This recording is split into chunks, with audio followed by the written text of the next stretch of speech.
અને આવકારું છું। આપ સૌ જાણો છો તો હવે ખેતી સાથે સંકળાયેલો છું અને લગભગ 2013 થી ખેતીમાં હતા અમે। અને અમારા પપ્પા ને બધાએ ચીલા ચાલુ ખેતી કરતા હતા, ધાન્ય પાકવું આવતા હતા, છૂટું પિયત હતું। દિવસે દિવસે અમે ખેતીમાં થોડો બદલાવ લાવ્યો। પછી અમે ઓફ સિઝનની ચોળીની શરૂઆત કરી હતી 2013-14માં।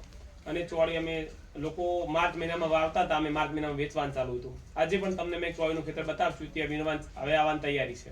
આ ટાઈમે ચોળી વીણીએ તો એના ભાવ 100 રૂપિયા ઉપરના કિલાના હોય છે અને સિઝનમાં 25 રૂપિયા કિલો હોય છે। લોકો કરતાં કંઈક અલગ થઈ અને એક સારી ખેતી કરીએ તો અમે તો 2017માં સરકારે એવોર્ડ આપ્યો હતો, best innovative farmer award, India record બુકમાં સ્થાન મળ્યું, ઘણા બધા એવોર્ડો મળ્યા। અમારી આવક પણ બમણી થઈ।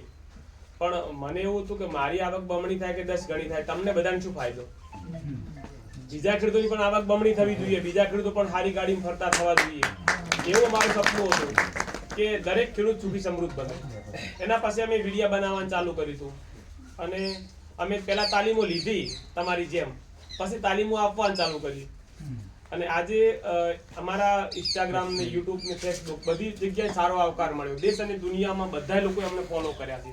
7 લાખ ફોલોવર છે ઇન્સ્ટાગ્રામમાં, લગભગ ગુજરાતમાં કોઈ ખેડૂતના આટલા ફોલોવર નથી। ફેસબુકમાં પણ સારા ફોલોવર, એની આવક પણ થઈ અને જે તમે કર્યું છે ને એ બેસ્ટ કહેવાય। અને હું પણ એ જ કહેતો હતો કે બીજ જો ભર્યો ને ભરો, પૂનમ જો ભર્યો ને ભરો, પણ અમાવા સારા ખેડૂતના ઘેર ભરો। આજે અમાવાસ છે ને તમે મારા ખેતરે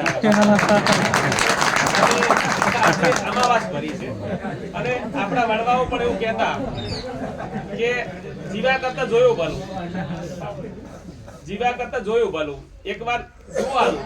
અને એ પણ હું તો સજોડે જોવા દઉં, તમે મારા વિડીયો જોતા હશો, હું લગભગ સજોડે જ હોય છું। પતિ પત્ની બંને બહાર જઈએ છીએ, કારણ કે બંને સાથે હોય તો મજા આવે।